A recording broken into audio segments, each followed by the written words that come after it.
Okay, so it's been 4 years since Animal Crossing New Horizons initially released. It doesn't feel like it's been that long, but what is time anyways nowadays? Now, of course, at this point in time, Nintendo hasn't announced a new Animal Crossing game just yet. So what if we took matters into our own hands and we tried out some games that were heavily inspired by Animal Crossing or tried to copy the formula that made Animal Crossing so successful and see which games did it the best and which ones did a decent job at doing their own thing and made a game that would resonate with Animal Crossing audiences. Now, we will probably be scrutinizing some of these games at a different level than just how the games are on their own. We're specifically comparing these games to Animal Crossing.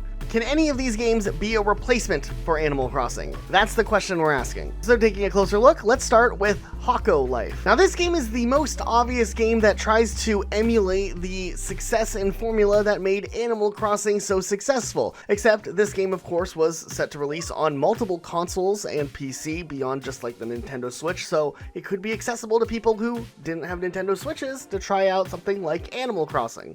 Out of all the games we look at, this game specifically is the most like Animal Crossing. You move into a new town, there's all these animal creatures that talk to you and are kind of nice, and they want you to move in and, take care of the town. Okay, what an experience this game was. I created my character, and then I went to like this coffee shop or whatever, and they told me to sit down, and for whatever reason, I couldn't sit down. I tried all of the seats, I walked around a lot, I was stuck in this room for a very long time, and I was about to just give up altogether, but I just figured that maybe the game was bugged right away. So I started a brand new save, tried again, and sure enough, I was able to sit over in this seat. Essentially because it's raining outside, they offer me a place to stay in the attic, so I just say yeah and just stay here for a night. The next day, I'm set on a myriad of chores though. They want me to move into the town, so there's a bunch of abandoned houses for whatever reason here, and they want me to clear out the space, so they give me an axe to go ahead and try to clear the space around the house. And then after that, bam, I got a free house. No debt, nothing like an Animal Crossing, but they were just fine with me moving in. I met some of the villagers, which are these creatures. Okay, then we kind of continued through the tutorial stage of the game. They taught me how to go and craft furniture items by talking to this dog over here. Apparently I can stand very close to the dog when I'm talking to her, so I don't know why they let you do this. Also, there's one weird thing about this game that I'm going to bring up here now. It just seems like with the character designs, they were really trying to just like copy the charm of Animal Crossing without fully copying Animal Crossing. And yeah, the proportions of the characters are different. The characters have this like different, maybe stuffed animal feel to it than like actual living animal. But at the same time, the way they look at you kind of seems lifeless at times. Like they don't look at you, they stare past you, if that makes sense. It is very weird. Now I did some decorating and I kind of got my feel for how the game starts off. We built a bridge, and I gotta say by this point, after putting quite a bit of time into the first part of this game, it really wasn't resonating with me.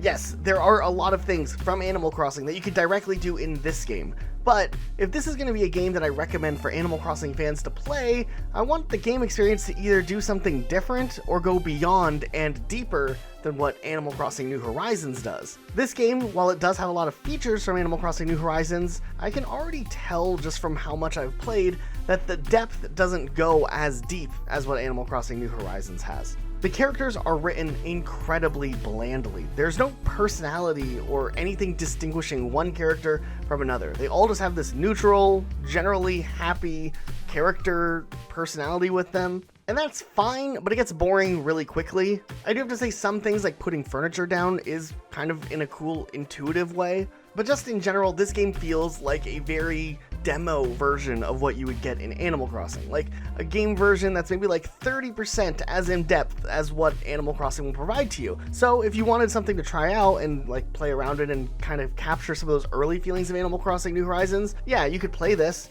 but I don't think that you're going to be playing this long-term or fall in love with it the same way you would fall in love with Animal Crossing New Horizons. There's definitely something kind of off about this. It feels like a little bit of a knockoff experience. Also, this is going to be something that comes up quite a bit, but this game specifically lacking any type of multiplayer features really doesn't do this game justice. Because if you can't invite your friends over to see what you worked on, and you can't even like share a town with someone locally so that they can like work on the town when you're not playing, kind of like what you've always been able to do with Animal Crossing, it's surprisingly effective in kind of taking away some of the charm that the game has to offer, this feeling of being a part of this larger fan-based community that likes the games. I'll give this game like a B+ for effort. It could have really been the foundation of something amazing had they like put online components in and regularly updated the game, but instead it just ends up being this like kind of weird, uncomfortable parallel universe to Animal Crossing rather than an actual potential replacement. Also, I just noticed this, but like, does some of this music sound maybe familiar?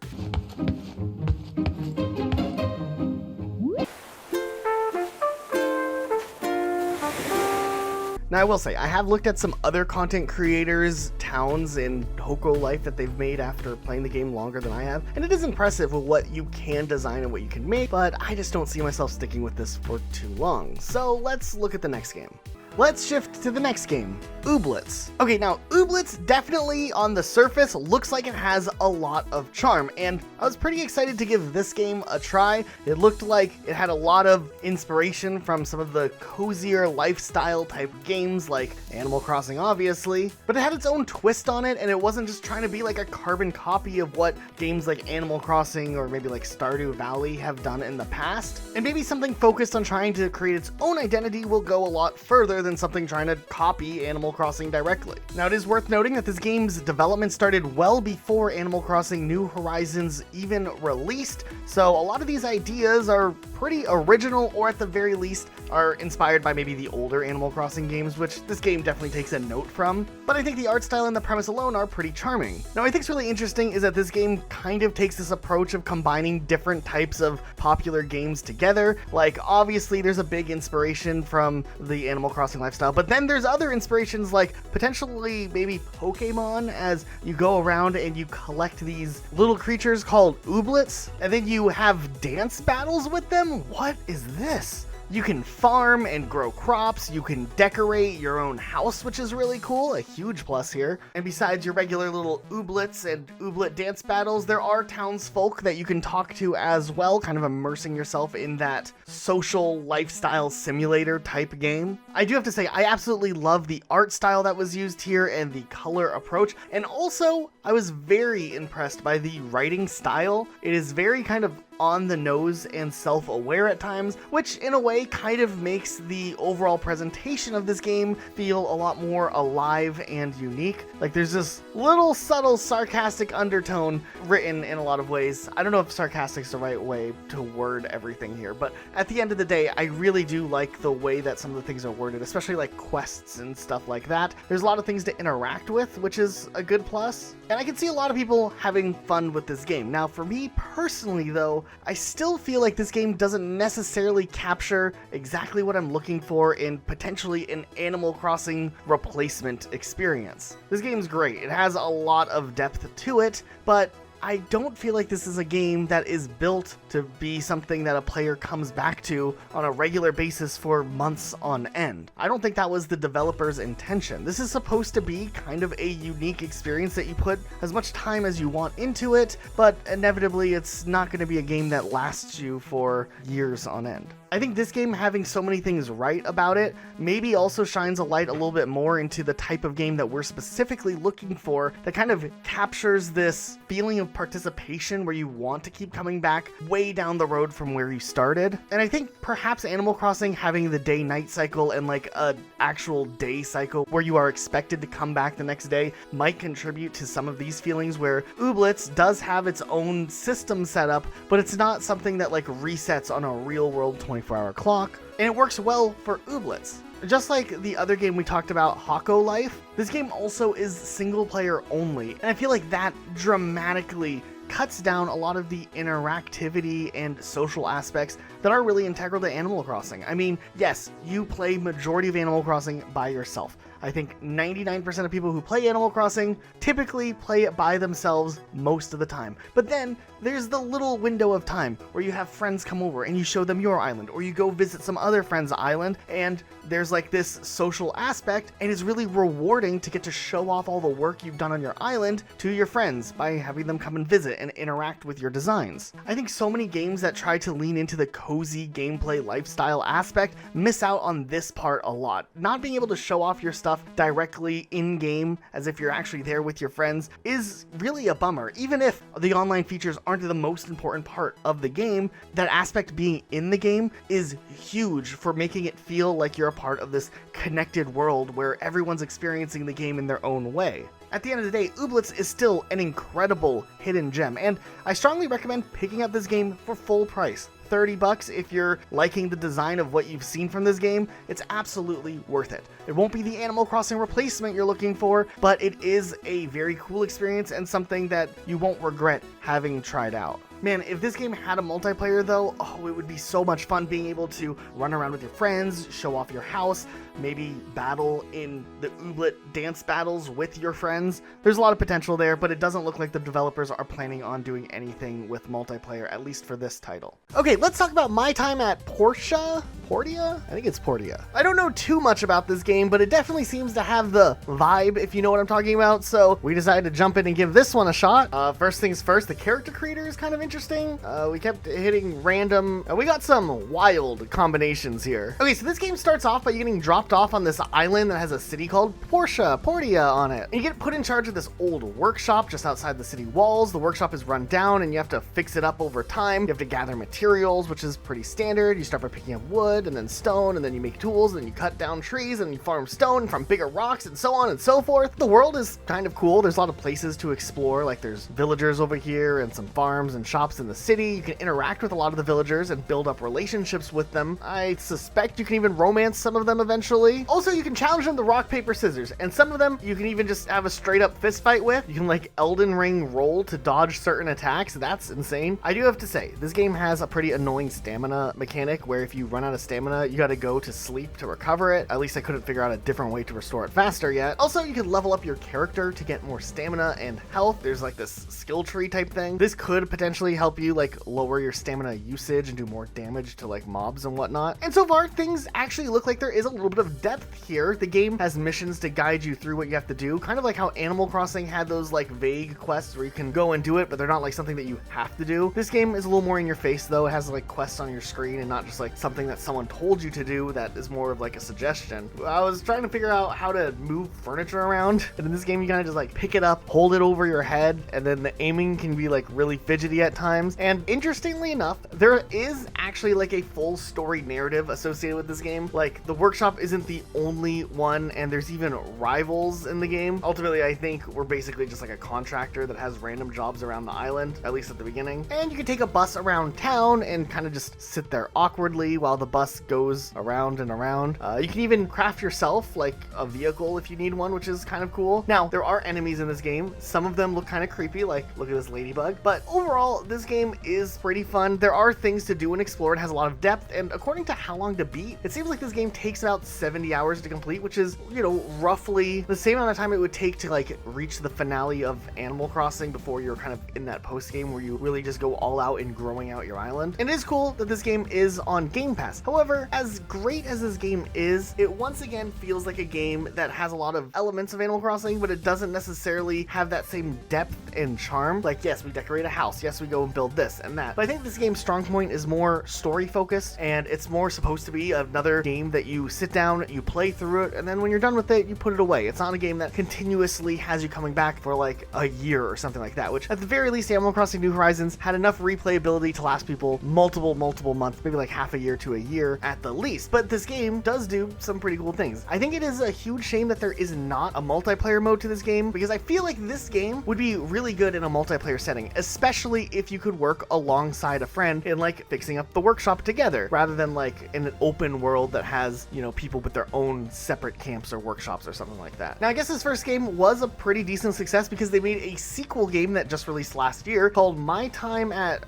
what was it? Desert Storm? Something like that? Right, My Time at Sandrock. I don't know where the Desert Storm came from. Now, this game has a lot of big improvements from the previous game, and I do think it's interesting that they chose to go for a very different setting, this time putting you in a desert town where you gotta build your workshop up and farm from there instead. It's a similar concept, but it has some pretty big quality of life improvements from what I can see. There's more personalities, more villagers, and generally making the town potentially seem more alive than the first game. I'm a little hesitant to try this one out though because it's not on Game Pass, and I feel like my time in Poria, whichever one it is, gave me a pretty decent vibe for what this gameplay is like, and after playing enough of it, I didn't really want to play too much more. I just didn't have that excitement to keep going. I think the sequel's a good idea. Still disappointed the sequel didn't have multiplayer either though, so I don't know. If either of these games are on sale or on Game Pass and you want to try something Animal Crossing feeling, definitely try these out, but it doesn't quite hit the charm in the same way that Animal Crossing does. It kind of just hits like these different notes, and it works for the game, but it's not anything that's like a perfect Animal Crossing replacement. So I'm like double checking this video from my editor before we put the video out, and he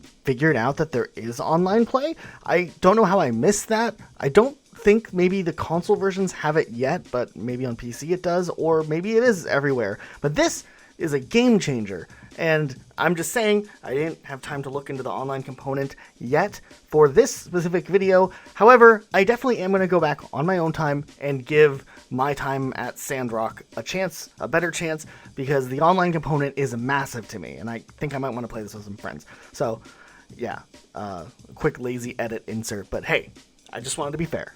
Now, Cozy Grove is actually a pretty interesting game. This game has you as like, I don't know, like a little camper. I'm a scout, I think, and we're camping on a haunted island. And here we're in charge of a lot of different little tasks, like helping spirits along the way. And there's a lot of social interactions with this game, and you also get to interact with a lot of the world around you.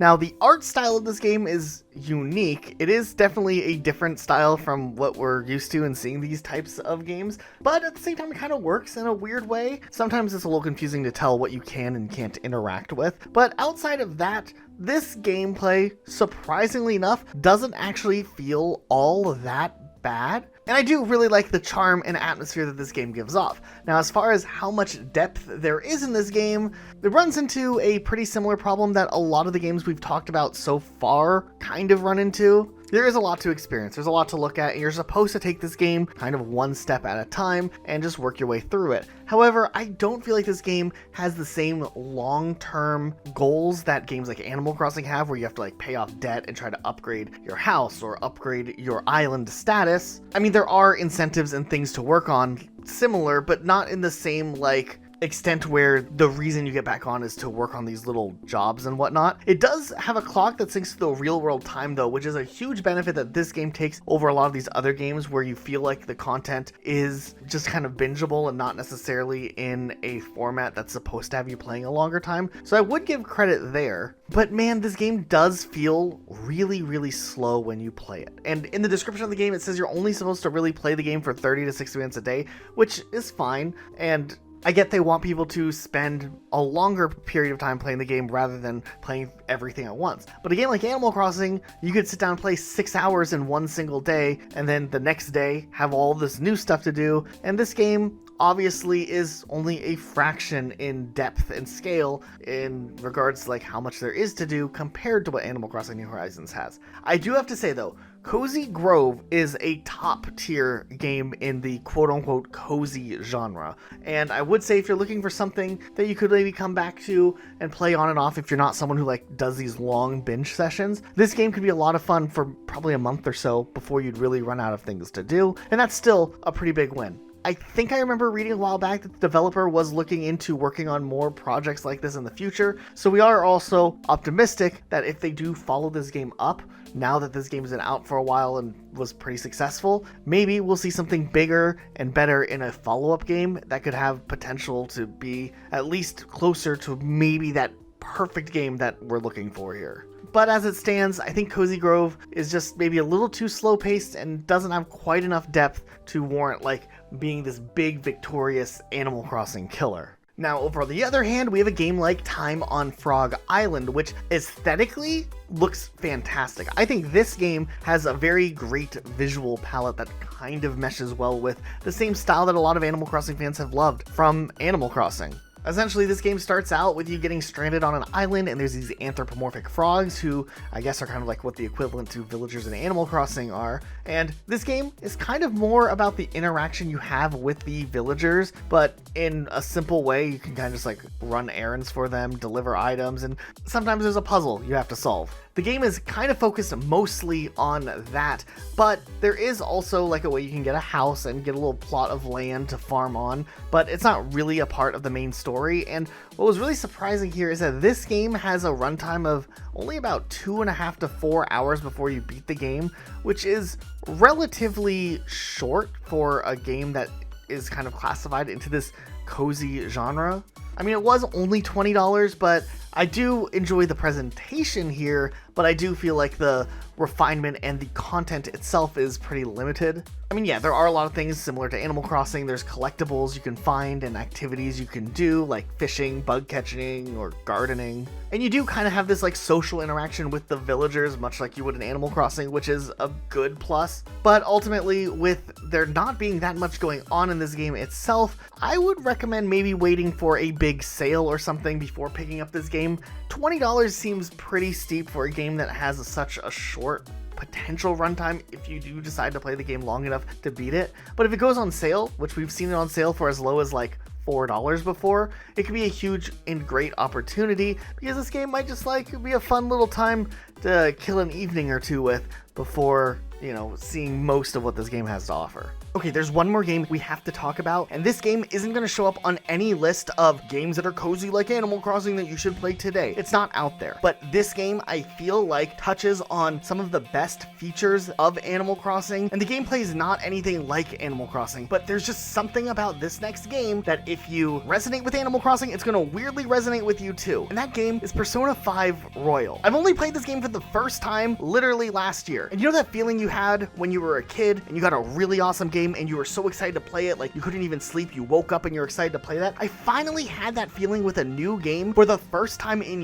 years with Persona 5 Royal. I don't know, sure, this game might not fit into the Animal Crossing category specifically, but I wanted to make a strong recommendation here to anyone who actually hasn't played Persona, because you will play this game and you will come back to this video maybe and leave a comment and you will say that this game was in fact awesome like I said it was. If you've already played Persona 5, you probably already know exactly what I'm talking about. And this applies for like these 3 Persona games you see on the screen. They're all really good. Just Persona 5 Royal was the first one I played, and obviously that one was really special. Okay, so this game is actually like a dungeon crawler RPG type game with like turn-based aspects. If you're not into that, don't let that turn you away, because this game is just so packed to the brim with content and experiences that you would be missing out if you don't give this game a try. This is one of the best games I've ever played, period, but also one of the best games that ever captured the whole slice of life gameplay feeling that you kind of get from Animal Crossing, where you load up every day and you choose how you're going to spend your time and you interact with your own world. But this time, instead of you having maybe the same creative aspects, it's more of a world you interact with and explore, and you get to choose how you spend your own day. And this game is based essentially on a calendar, where as the story progresses, a new day passes, and essentially you get to manage your time and choose how each day occurs, but story elements occur throughout the week, moving the main plot along, which spans the course of an entire year, and it's incredible. Sure, there's this whole thing where you're like phantom thieves or something, and you have to go in subconscious minds of evil people and yada yada. There's this big, huge plot that connects everything together, which is really good. But when you're not doing that, you can, I don't know, drink coffee, study some schoolwork, hit up the batting cages, slack off in class, you can go shopping, you can explore real world Tokyo pretty much, you can hang out with your dumb friends, you can try to rizz up your teacher, you can get a job, you can go to the movies, you can play video games, and every way you you interact with the game does something for your stats that will apply to like the RPG side of the story as well. So you get rewarded just for like playing the game, even in the slice of life part of the game as well. And I would say the game's like 33% action, dungeon crawling, turn-based battling adventure, 33% slice of life, and then like 33% just really good storytelling. Like it almost feels like an anime. A lot of the dialogue sections are very long, but the game's fully voice acted with great voice actors. The story's intriguing and you get very invested in just where the story is going. I don't know, I thought it was funny that I'm here studying for my finals so I don't mess up on my exams. Or you're trying to take advantage of your summer vacation before you have to go back to class, or you're going on a class trip. It's so interesting how the game moves along and you have these responsibilities as a student, but also like there's this whole other part going on, which I don't want to get into and spoil stuff. That's also your responsibility and you have to manage your time accordingly. If I've ever made a video game recommendation ever, this is the one that I would make and feel the most confident with any person having a positive experience after playing the game. And I will be honest, when I first attempted this game, it took me a couple of hours before it clicked, and then I realized how awesome of a game it was. So if you're a little like, I don't know, at first, just push through. Just trust me. Trust Rocket Elijah. Think about it. Push through, because after like a couple of hours, you'll get it. I guarantee it almost. 99% of people are gonna get it. You know there'll be one person in the comments like, well, it didn't work for me. I get it, whatever. But for everyone else who's gonna take this recommendation seriously and try the game out, please do leave a comment down below. Let me know if I was right, because I strongly feel like this game is an incredible experience. But that is it for today. I think we had a great journey looking through these games from Hako Life through everything else that we saw. And you know what? I feel good. I think ultimately we've learned a lot about what we want in a future Animal Crossing game. And I just don't feel like any other studio outside of Nintendo or maybe a really big budget game studio can perfectly capture the charm that Animal Crossing has, because Animal Crossing does have a lot of depth to it, even if on the surface it seems like a very basic game that any indie developer could try. We've seen a lot of small studios try to capture that feel, and they have good experiences, but nothing that lasts as long as what Animal Crossing was able to with like New Horizons or New Leaf. So while we have some cool games we get to play in the meantime, we'll have to keep on waiting until we actually see the announcement for a new Animal Crossing game. Anyways, thanks so much for watching this video. We'll see you guys all next time with a brand new video, and yeah, make sure you're subscribed or something. That's it. All right, bye.